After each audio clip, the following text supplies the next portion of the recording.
Ready? This is a story about Dee and Floppy. When I say begin, start reading aloud the top of the page and read across the page.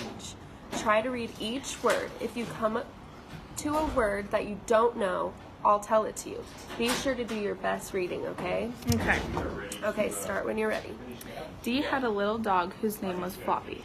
Floppy had long ears and a very round body, and she was Dee's best friend in the whole world.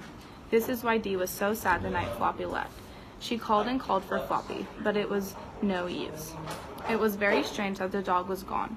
Every night Floppy slept with her in her bed. She just had to find her little friend.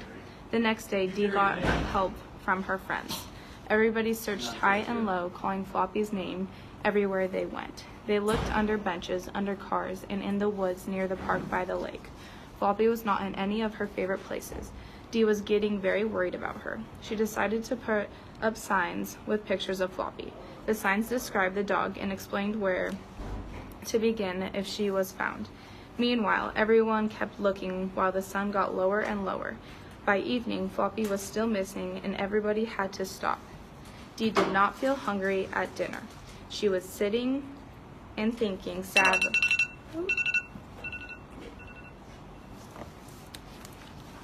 Seriously?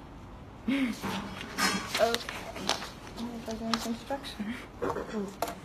This story is about Mark. Be sure to do your best reading. Start when you're ready. Mark was going camping with his family. He wanted to go fishing, but first he had to help set up the campsite. There is a lot to do to get the camp ready. Setting up the tent and starting the fire are most difficult. His father told him it would go fast if everyone helped. Mark was disappointed, but he kept quiet and helped anyway. After the campsite was ready, he knew he could go fishing. Getting the tent set up seemed to take forever. The poles were heavy and Mark quickly became tired. He had to lay out the sleeping bags, which were like thick blankets that zipped up the side. Laying out the bags inside the tent made him exhausted.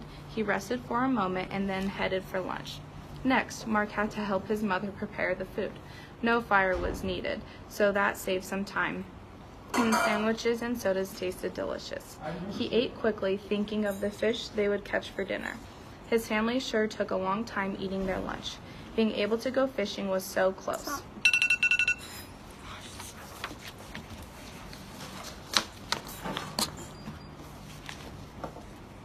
This story is about apples. Be sure to do your best reading.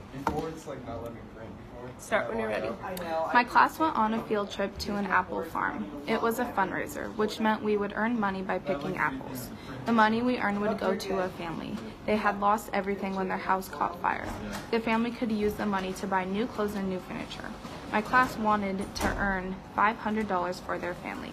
A school bus took my class to the farm. A worker gave each of us a basket to carry. For each basket we filled full with apples, we would get $5. To reach our goal, we needed to fill 100 baskets. We walked out towards the rows of apple trees. As we got close, we realized the apples were high up. Some boys decided to climb the trees, and they acted just like crazy monkeys.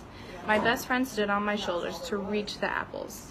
It was hard work, but we laughed because everyone looked silly. Our baskets quickly filled up with apples.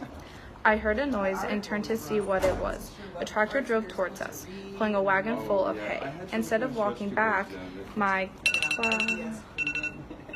I was like, come on, there's a lot. Okay. Good job.